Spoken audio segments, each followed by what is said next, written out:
ઝાલોદ કેળવણી મંડળ સંચાલિત BM હાઈસ્કૂલનું ધોરણ 12નું વિજ્ઞાન પ્રવાહનું પરિણામ 55.76 અને સામાન્ય પ્રવાહનું 90.19% પરિણામ આવ્યું.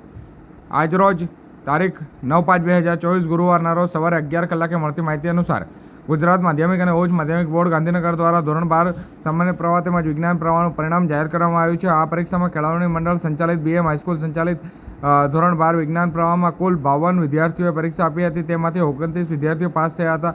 પરિણામે 55.76% પરિણામ આવ્યું હતું, જેમાં પ્રથમ નંબરે પઠાણ અલવીરા S જેઓએ 90.28%, બીજા નંબરે પટેલ મુલસિરા R જેઓએ 89.42% અને ત્રીજા ક્રમાંકે પંચાલ રિયાબેન જીતેન્દ્રભાઈ જેઓ 87% લાવી શાળાનું ગૌરવ વધાર્યું હતું. આ સાથે સામાન્ય પ્રવાહમાં કુલ 255 વિદ્યાર્થીઓએ પરીક્ષા આપી હતી. તેમાંથી 230 વિદ્યાર્થીઓ પાસ થતાં BM હાઈસ્કૂલનું પરિણામ 90.19% આવેલ હતું. સામાન્ય પ્રવાહમાં પ્રથમ નંબરે પ્રજાપતિ વંશિકાબેન જેઓના 72.15%, બીજા નંબરે ડામોર નિરંજના બેન ચુનીલાલભાઈ જેઓનું 69.53% અને ત્રીજા ક્રમાંકે વસાયા કરણસિંહ આનંદસિંહ જેઓનું 68.46% આ સાથે જ પરિણામ લાવી શાળાનું ગૌરવ વધાર્યું. દરેક વિદ્યાર્થીઓને પરીક્ષામાં સફળ થવા બદલ આચાર્ય મિતુલ પટેલે સૌને અભિનંદન પણ પાઠવ્યા હતા.